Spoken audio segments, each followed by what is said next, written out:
ಸುಗ್ರೀವ ಸತ್ತ ಮೇಲೆ ಮತ್ತೊಂದು ಜನ್ಮ ಉಂಟು ಆದ್ರೆ ದೇವಿದಾಸನಾಗುವ ಬಯಕೆ ಅನನ್ಯ ಭಕ್ತಿಯಿಂದ ಪ್ರತಿನಿತ್ಯವೂ ನನ್ನನ್ನೇ ಸ್ಮರಿಸಿಕೋ ಕಾಲ ಸರಿಗಳಾದ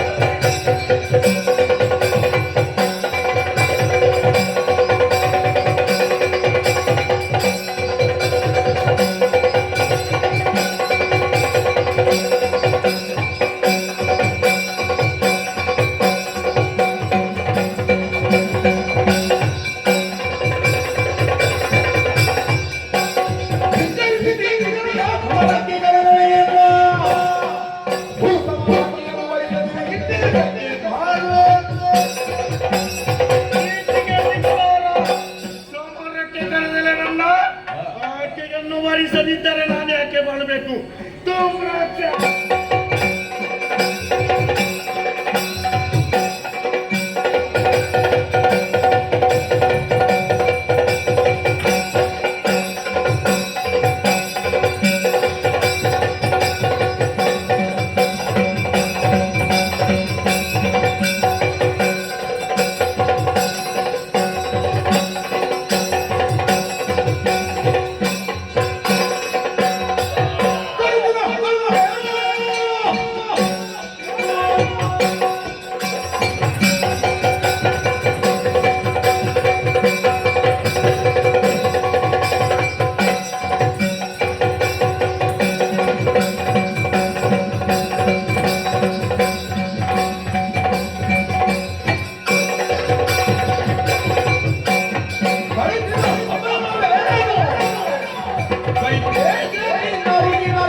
ಹೋಗು ಕದಂಬಾವನಕ್ಕೆ ಉಯ್ಯಾಲಾಡುತ್ತಿರುತ್ತಾರೋಣ್ಯ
ಗಂಡು ಗಲಿಗಳು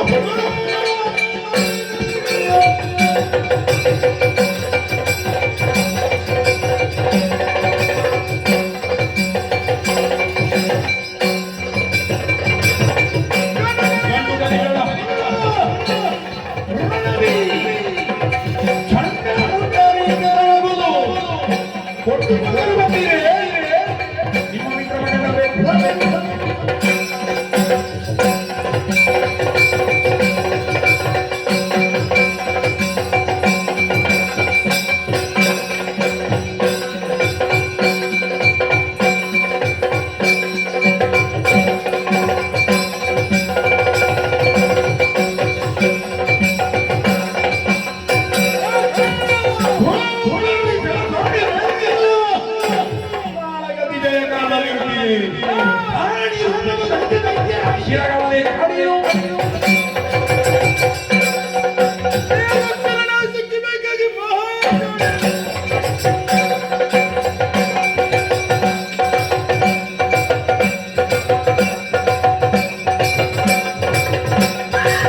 ಮಣ್ಣಿನ ತಯಾರಿ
ಎಂಬ ಸ್ಥಿತಿ ಹೊಡಿತದಲ್ಲಿ ಒಂದು ಕಡೆಯಲ್ಲಿ ರಾಜ್ಯವೆತ್ತಿರನ್ನ ಸ್ವೀಕರಿಸಿದ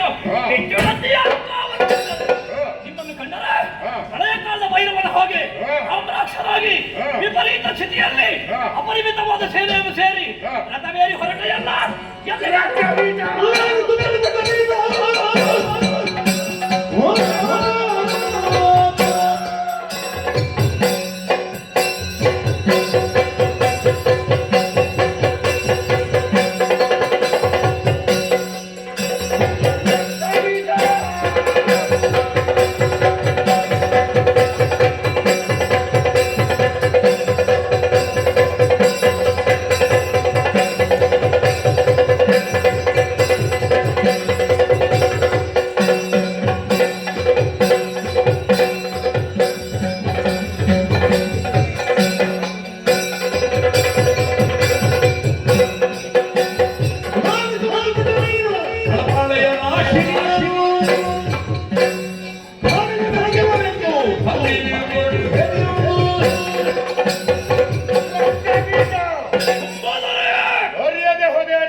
ಲೋಕ ಸಂಚಾರಕ್ಕೆ ಹೋದಂತ ಚಂಡಮುಂಡರು ನನ್ನಲ್ಲಿ ಬಂದೊಂದು ಮಾತನ್ನು ಹೇಳಿದ್ರು. ಏನದು? ನಮ್ಮದೇ ಆದ ದಕ್ಕಾದಂಬವನದಲ್ಲಿ ಚಿನ್ನದ ಉಯ್ಯಾಲೆಯಲ್ಲಿ ತರುಣಿ ಓರ್ವಲಾಡುತ್ತಾ ಇದ್ದಾಳೆ ಎಂಬುದು. ಕದಂಬವನದಲ್ಲಿ ತರುಣಿಯು ಏನು ಮಾಡಿದ?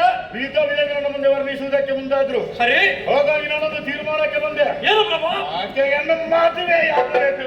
ಈ ಕಾಲಕ್ಕೆ ಮದುವೆ ಆಗುವ ಬಯಕೆ ಹುಟ್ಟಿದೆ. ನಿಜ. ಏನು ಮಾಡಿದೆ? ಸಂದರ್ಭದ ಮೂಲಕ ಕರೆತರುವುದಕ್ಕಾಗಿ ಸುಗ್ರೀವನನ್ನು ಕಳುಹಿಸಿಕೊಟ್ಟೆ. ಏನಾಯಿತು? ಮರಿದು ಸಂಗ್ರಾಮವನ್ನೇ ಬಯಸಿದ್ದ. ಹಾಗಿದ್ರೆ ನಿನ್ನಲ್ಲಿ ಮನಸ್ಸಿಲ್ಲ ಅಂತಾಯ್ತಲ್ಲ? ಸುಮ್ಮನಾದೆಯಾ? ಇಲ್ಲ. ಮತ್ತೆ ಆಕೆಯನ್ನು ತರತರಣೆಯನ್ನು ತರುವುದಕ್ಕಾಗಿ ಸೋಮರಾಕ್ಷನನ್ನು ಕಳುಹಿಸಿಕೊಟ್ಟೆ. ಏನೋ ತಂದಾನ? ಕೇವಲ ಹೂಂಕಾರ ಮಾತ್ರದಿಂದ ಸೋಮರಾಕ್ಷನ ತರುಣಿ ಧೂಮ್ರಾಕ್ಷರನ್ನು ಸುಟ್ಟದ್ದು. ಆಮೇಲೆ ಗಂಡುಗಳಿಗಳಾದಂತಹ ಚಂಡಮುಂಡರನ್ನು ಕಳುಹಿಸಿಕೊಟ್ಟೆ. ಪರಿಣಾಮ ಖಾಲಿಯಾಗಿ ಅವರ ಗಂಡಮಂಡವನ್ನ ಚಾಟಾಡಿದ್ದಾರೆ. ಶಿವ ಅತುಳ ವಿಕ್ರಮಿಗಳಾದ ಚಂಡಮುಂಡರು ಅವರನ್ನು ಕಳ್ಕೊಂಡೇವೆ ಪ್ರಭು. ಈಗ ನಿನ್ನ ಕೋಪಕ್ಕೆ ಅರ್ಥವೇನು? ಆಕೆಯ ಶಕ್ತಿ ಸಾಮರ್ಥ್ಯ ಏನೆಂಬುದು ನೋಡುವುದಕ್ಕಾಗಿ ಮಣಿರ ತಯಾರಿ ಅರೇಕ್ಷರ ಸೇರಿಸಿ ಸಂಬಂಧದಲ್ಲಿ ನಿನ್ನ ತಂಗಿ ಕಲಾದೇವಿಯ ಮಗ ನಿನಗೆ ಅಡಿಯ, ರಾಜಕೀಯದಲ್ಲಿ ನಿನಗೆ ಆಪ್ತ ಸಚಿವ, ಅಂತರಂಗದ ಅನಾವರಣ ಮಾಡಿ ಎಂಬುದಕ್ಕೆ ಧಾರಾಳವಾಗಿ ಧನುಜೇಶ ಧನುಜೇಶ ಕೇಳನ್ನ ಮಾತ ಧನುಜೇಶ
ಧನುಜೇಶನಾದ ಶುಂಭದಾನವನೇ ಕರವಾಣವನ್ನು ಜಳಪಿಸಿ ಯುದ್ಧ ಸನ್ನದ್ಧರಾದಾಗ ನಿನ್ನ ಜೊತೆಯಲ್ಲಿ ಬರುವುದಕ್ಕೆ ನಮ್ಮೆಲ್ಲವರು ಕೂಡ ಸಿದ್ಧರಾಗಿದ್ದಾರೆ.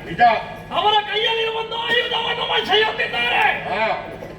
ಆದರೆ ಕೆಲವರು ಮಾತ್ರ ಪ್ರಭು ಹಲವಾರು ಮಂದಿಗಳ ಮುಖವನ್ನು ಸ್ವಲ್ಪ ಅವಲೋಕಿಸಿ ಅವರ ಮುಖದಲ್ಲಿ ಒಂದು ರೀತಿಯಾದಂತಹ ಭೀತಿ, ಕಳವಳ, ಅಂಜಿಕೆ, ಹೆದರಿಕೆ ನಮಗೆ ಕಾಣುತ್ತದೆ ಪ್ರಭು. ಯಾಕೆ ಹೆದರಿಕೆ? ಏನಮ್ಮನು ನಮ್ಮ ರಕ್ಕಸರು ಹೆಮ್ಮಾಡಿಗಳೇ ಅಲ್ಲ, ಯುದ್ಧಕ್ಕೆ ಹೊಸತು ಹೋಗುವವರೇ. ನೀನು ದಿಗ್ವಿಜಯವನ್ನು ಕೈಗೊಂಡಾಗ ನಿನ್ನ ಹೆಗಲಿಗೆ ಹೆಗಲಾಗಿ ತಮ್ಮ ಬೆವರನ್ನು ಹರಿಸಿ ನಿನ್ನ ಜಯವಾಹಿನಿಯನ್ನು ನೀನು ಪಡೆಯುವಲ್ಲಿ ಅಹರ್ನಿಶೆ ನಿನಗಾಗಿ ದುಡಿದವರು. ಯುದ್ಧವನ್ನು ಕಂಡಾಗ ಹೆದರದೇ ಇದ್ದಂತಹ ನಮ್ಮ ಸೈನಿಕರಲ್ಲಿ ಒಂದು ರೀತಿಯ ಭಯದ ವಾತಾವರಣ ಯಾಕೆ ಹುಟ್ಟಿತು ಅನ್ನುವುದನ್ನು ನಾವು ಸ್ವಲ್ಪ ಆಲೋಚನೆ ಮಾಡಬೇಕು. ಬಹುಶಃ ಅವರಿಗೆ ತಮ್ಮ ಭವಿಷ್ಯತ್ತು ಏನು ಅನ್ನುವುದು ಅರ್ಥವಾಗಿದೆ ಪ್ರಭು.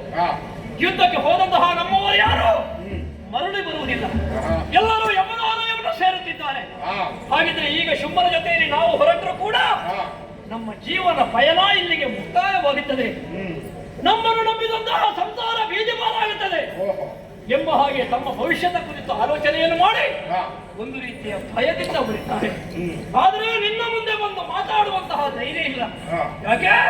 ಒಂದು ಕಾಲದಲ್ಲಿ ಅನ್ನ ನೀರುಗಳಿಲ್ಲದೆ ಸ್ಥಾನಮಾನಗಳಿಲ್ಲದೆ ಅಂಡನೆಯುತ್ತಿದ್ದಂತಹ ದಾನವರಿಗೆ ಒಬ್ಬ ಸಮರ್ಥ ಯಜಮಾನನಾಗಿ, ಒಬ್ಬ ಸಮರ್ಥ ನಾಯಕನಾಗಿ ವರ್ತಮಾನ ಕಾಲಕ್ಕೆ ಬಂಗಾರದ ಬಟ್ಟಲಲ್ಲಿ ಹಾಲನ್ನು ಉಣ್ಣುವಂತಹ ಯೋಗವನ್ನು ಕಲ್ಪಿಸಿಕೊಟ್ಟವ ನೀನು.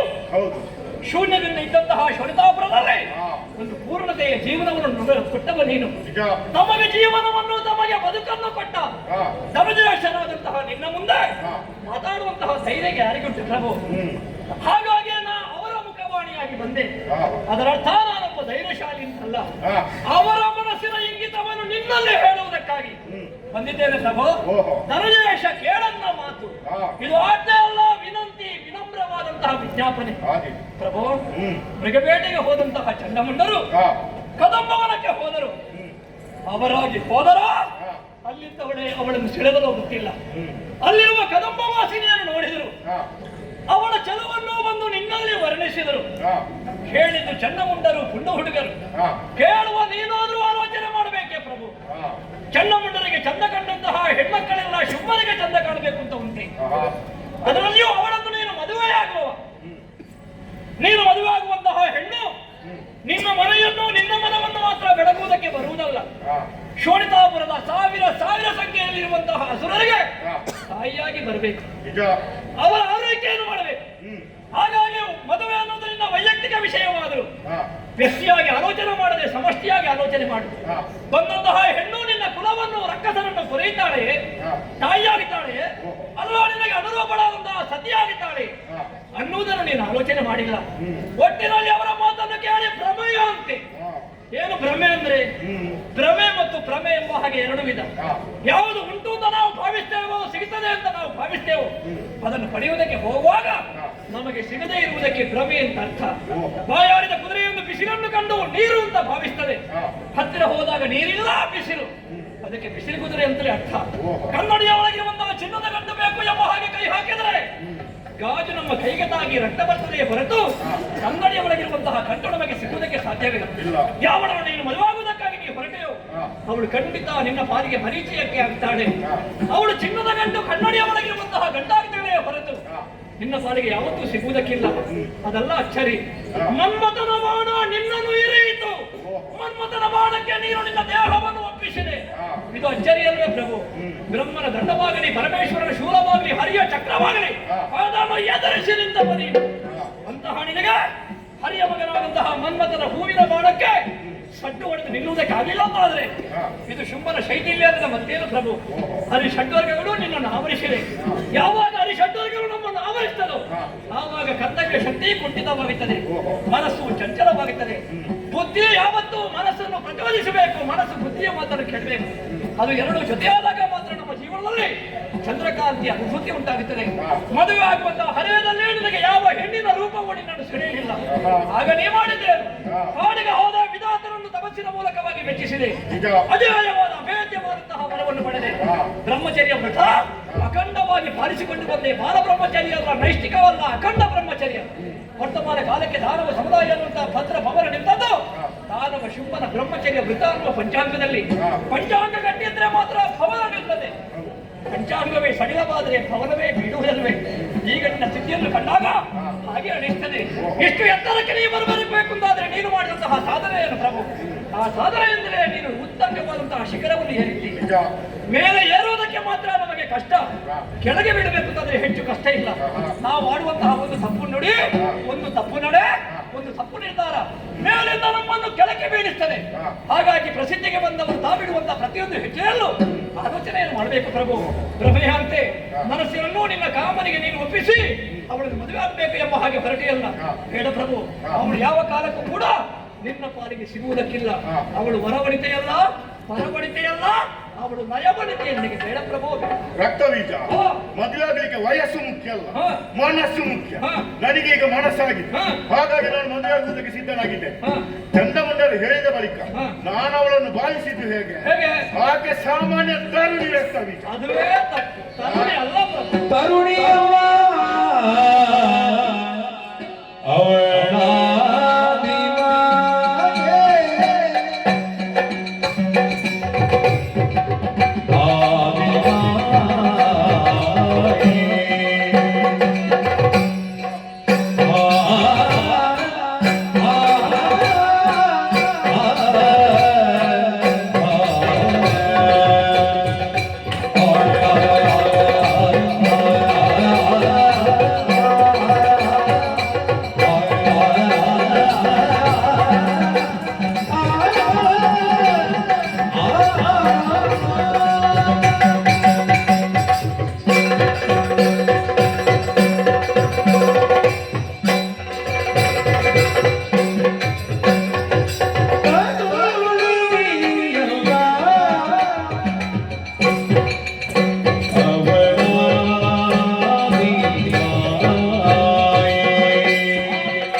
ಒಬ್ಬ ಸಾಮಾನ್ಯ ಅಲ್ಪಜ್ಞ ಅಜ್ಞಾನಿ ಅವಿವೇಕಿ ಇಂತಹ ಮಾತುಗಳನ್ನು ಹೇಳ್ತಿದ್ರೆ ನಾವು ಒಪ್ಪಿಕೊಡ್ಬೋದು.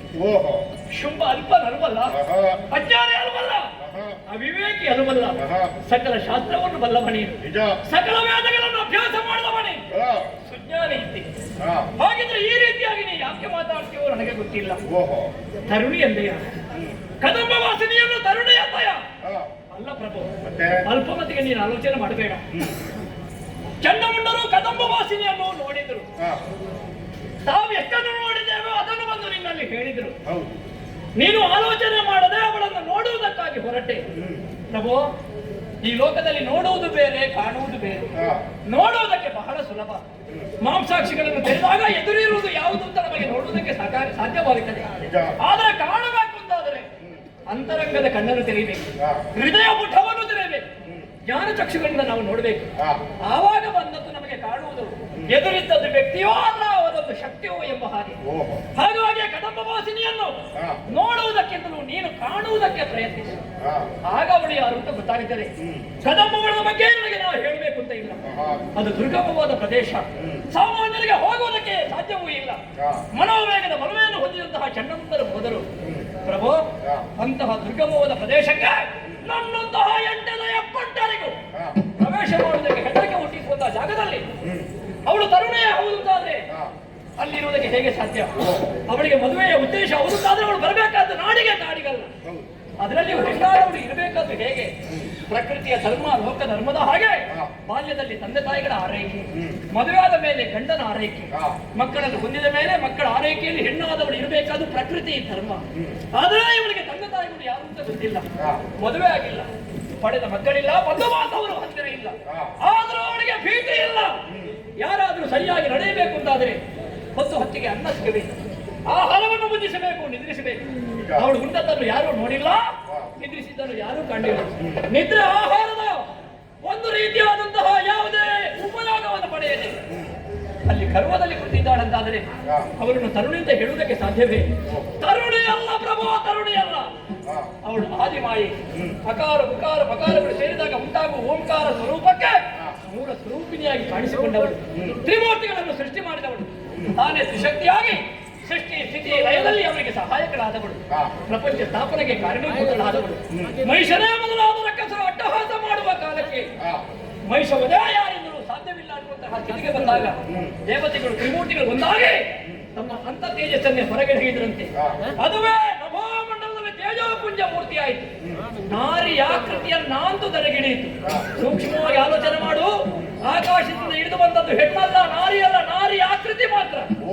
ಹಾಗೆ ಬಂದಂತಹ ಅವಳು ಅಷ್ಟಭುಜಿಯಾಗಿ ಕಾಣಿಸಿಕೊಂಡಳು. ದೇವತೆಗಳು ತ್ರಿಮೂರ್ತಿಗಳು ತಮ್ಮ ಆಯುಧಕ್ಕೆ ಪಾವಿತ್ರ್ಯತೆ ಬರಲಿ ಎಂಬ ಹಾಗೆ ತಮ್ಮ ಆಯುಧವನ್ನೇ ಒಪ್ಪಿಸಿದರು. ಹಾ. ಪರ್ವತರಾಜನೇ ಸಿಂಹವಾಗಿ ಬಂದ. ವಿಶ್ವಕರ್ಮರ ಸಕಲ ವಸನ ಭೂಷಣವನ್ನು ಕೊಟ್ಟರು. ಹಾ. ಹಾಗಿದ್ರೆ ಇವರೆಲ್ಲ ಅವಳಿಗೆ ಸಹಾಯ ಮಾಡಬೇಕು ಅಂತಾದ್ರೆ ಅವಳು ತರುಣಿ ಅಷ್ಟಭುಜಿಯಾಗಿ ಸಿಂಹವಾಹಿನಿಯಾಗಿ ಮಹಿಷ ಒದಗೆ ಹೊರಡುವಂತಹ ಕಾಲಕ್ಕೆ ಅವಳ ಸ್ಥಿತಿ ಹೇಗಿತ್ತು ಪ್ರಭು? ಅವಳಿರುವಂತಹ ಒಂದೊಂದು ಪದಹತಿಗೆ ಭೂಮಿಯ ಗಡಗಡನೆಂದಂತೆ ಅವಳ ಧನುಷ್ಯಂಕಾರಕ್ಕೆ ಸಾಗರದಲ್ಲಿ ಎತ್ತರ ಬಿತ್ತರಗಳಾಯಿತು.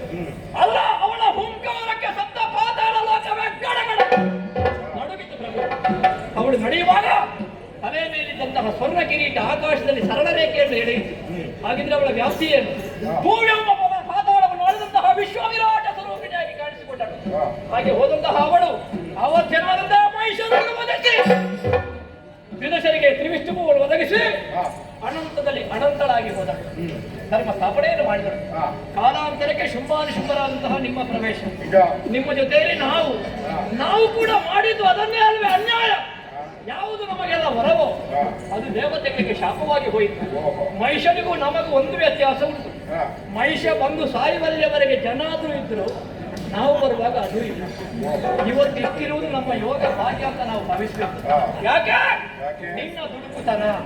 ಕಳುಹಿಸಿದಂತಹ ಒಬ್ಬೊಬ್ಬರು ಹಿಂದೆ ಬರಲಿಲ್ಲ, ಹೋದವರು ಹೋದಂತೆ. ಮಹಿಷ ಸಾಯುವಲ್ಲಿಯವರೆಗೆ ಜನಾದರೂ ಇದ್ರು. ಪ್ರಭು, ಹಾಗಿದ್ರೆ ತರುಣಿ ಅಲ್ಲದೆ ಇದ್ದಂತಹ ಅವಳನ್ನು ಮದುವೆ ಆಗುವುದಕ್ಕೆ ಹೋದರೆ ಖಂಡಿತ ನಮಗೆ ಉಳಿಗಾಲವಿಲ್ಲ. ಆದ್ದರಿಂದ ಹೇಳ್ತೇನೆ, ತರುಣಿ ಎಲ್ಲವಳ ಆದಿ ಮಾಯೆ. ಸುರರನ್ನು ಕುರಿಯುವುದಕ್ಕೆ, ದುರ್ಜನರನ್ನು ಕೊಲ್ಲುವುದಕ್ಕೆ ಬೇಕಾಗಿ ಕದಂಬ ಬಡದಲ್ಲಿ ತನಗೆ ಒಂದು ಸುಂದರವಾದಂತಹ ಆಕೃತಿಯನ್ನು ನಿರ್ಮಿಸಿಕೊಂಡು ತನ್ನ ತನುಗಂಧವನ್ನು ಪ್ರಕೃತಿಯಲ್ಲಿ ಪಸರಿಸಿ ಕೈಯಲ್ಲಿ ವೀಣೆಯನ್ನು ಹಿಡಿದು ಕದಂಬ ಬಡದಲ್ಲಿ ಉಯ್ಯಾಲೆಯನ್ನು ಆಡುತ್ತಾ ಬಂದ ರಕ್ಕಸರನ್ನು ಕರೀತಾಳೆ, ಸುರರನ್ನು ಕುರಿಯುತ್ತಾಳೆ.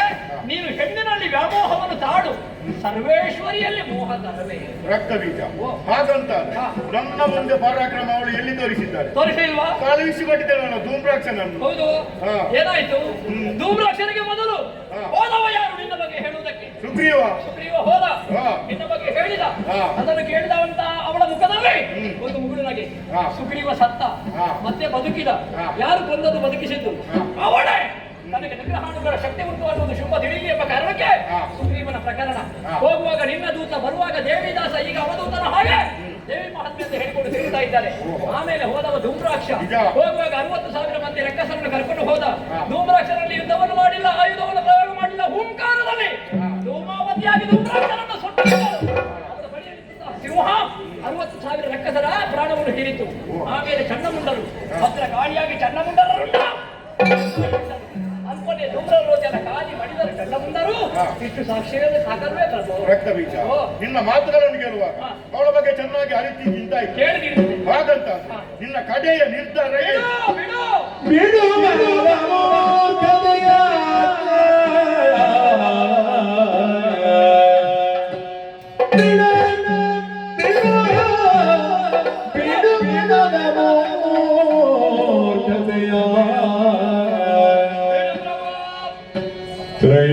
ಜಗದಗತಿ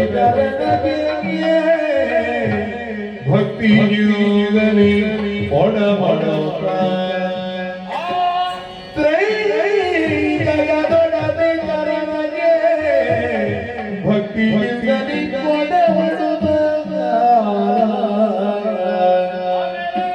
ಪಡೆದವಳ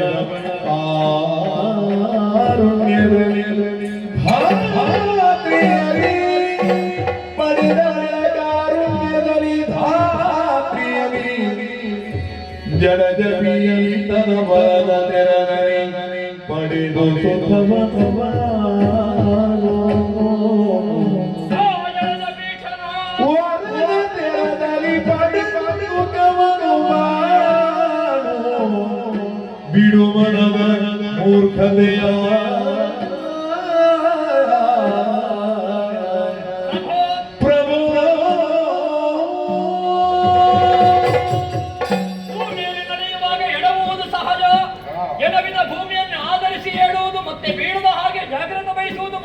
ಲಕ್ಷಣ.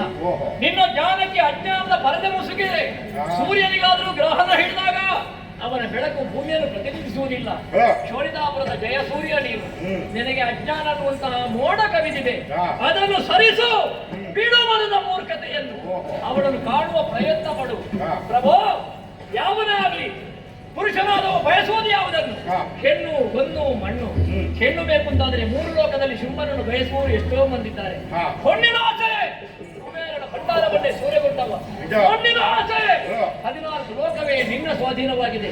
ಹಾಗಿದ್ರೆ ಆಸೆ ತಪ್ಪಲ್ಲ, ಅತಿ ಆಸೆ ತಪ್ಪು. ಓಹೋ. ಸೊಪ್ಪು ಸಿಕ್ಕಿದಾಗ ಉಪ್ಪು ಬೇಕು ಅಂತ ಹೇಳುದು, ಉಪ್ಪು ಸಿಕ್ಕಿದಾಗ ತುಪ್ಪ ಬೇಕು ಅಂತ ಹೇಳುದು, ತುಪ್ಪ ಸಿಕ್ಕಿದಾಗ ಕೊಪ್ಪರಿಗೆ ಹೊನ್ನು ಬೇಕು ಅಂತ ಹೇಳುವುದು ಹಾ. ಅತಿ ಆಸೆಯಾಗುತ್ತದೆ. ಅತಿ ಆಸೆ ಹಿಂದೆ ಓಡಿದ್ರೆ ಅದು ನಮ್ಮನ್ನು ಓಡಿಸಿಕೊಂಡು ಹೋಗುತ್ತದೆ. ಒಮ್ಮೆ ತಿರುಗಿರಲು ಅದುವೇ ನಮ್ಮ ಬೆನ್ನ ಹಿಂದೆ ಬರ್ತದೆ. ಹಾ. ಆದ್ದರಿಂದ ಹೇಳ್ತೇನೆ, ಯಾವಳನ್ನು ಮದುವಾಗುವುದಕ್ಕಾಗಿ ನೀ ಹೊರಟೆಯೋ ಹಾ. ಅವಳು ಸರಣಿಯಲ್ಲ, ಆದಿಮಾಯೆ ಜಗಜ್ಜನನಿ. ಅವಳ ಕೈ ಹಿಡಿಯುವುದಲ್ಲ ಕಾಲ.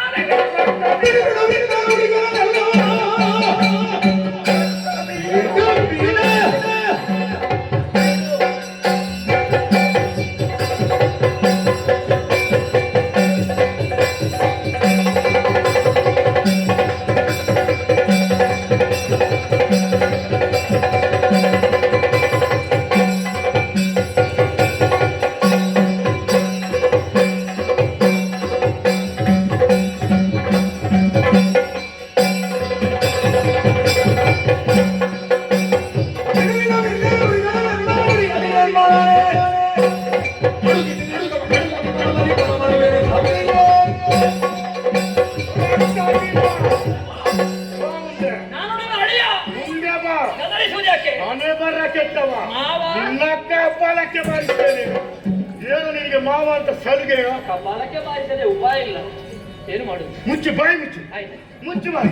ಬಹಳ ಮಾತಾಡ್ತಾನೆ ಇವ. ಯಾರು ಹೇಳಿದ್ದು? ಇವ ಬೃಹಸ್ಪತಿಯ ಮೊಮ್ಮಗ. ಒಂದು ಸತ್ಯ ಹೇಳ್ಬೇಕಾ? ಏನು? ಇಷ್ಟು ಕಡಿಮೆ ಮಾತಾಡುವ ರಕ್ತ ಬೀಜ ಎಲ್ಲಿಯೂ ಸಿಗಲಿಕ್ಕೆ.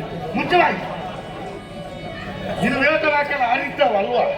ನಿನ್ನದಾದಂತ ಮಾತು ಹಾ, ನನ್ನ ಕಿವಿಗಳಿಗೆ ಕರ್ಕಶವಾಯಿತು. ಹೌದಾ? ನಿನ್ನದಾದಂತ ಮಾತುಗಳೆಲ್ಲ ಪೇಟಾಕಿನ ಮಾತುಗಳು. ಅಲ್ಲ, ನೀನೇ ಆಲೋಚನೆ ಮಾಡು. ಏನು? ಮದುವೆ ಆಗಬೇಕು ಅಂತಾದ್ರೆ ಹೆಣ್ಣನ್ನು ಮದುವೆ ಆಗಬೇಡ. ಹಾ. ಅದು ಹೆಣ್ಣು ಅಲ್ಲ, ಗಂಡು ಅಲ್ಲ, ಅದು ನಾನೀಗ ಸಾಮಾನ್ಯ ತರುಣಿ ರಕ್ತ ಬೀಜ. ತರುಣಿ ಅಲ್ಲ ಅವಳ. ನಾನೀಗ ತರುಣಿ ಅಂತ ಹೇಳಿದ್ದು ನಾನು.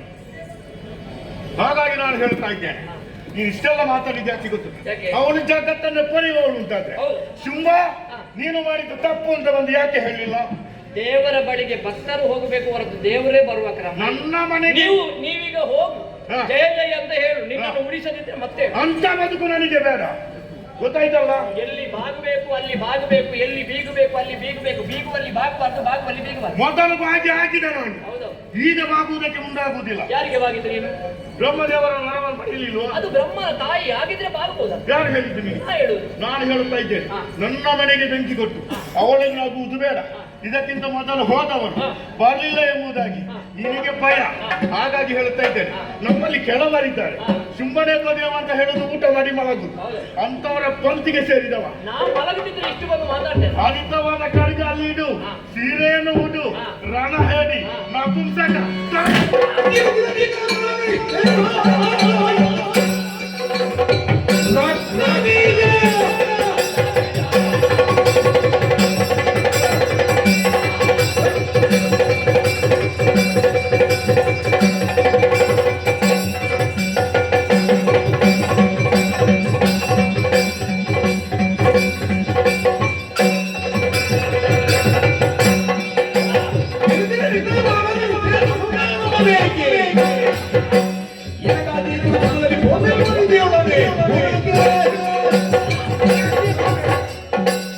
ಇನ್ನು ಒಂದು ಸಲ ನನ್ನನ್ನು ರಣ ಹೇಳಿ ಅಂತ ಹೇಳಿದ್ರೆ ಜಾಗ್ರತೆ.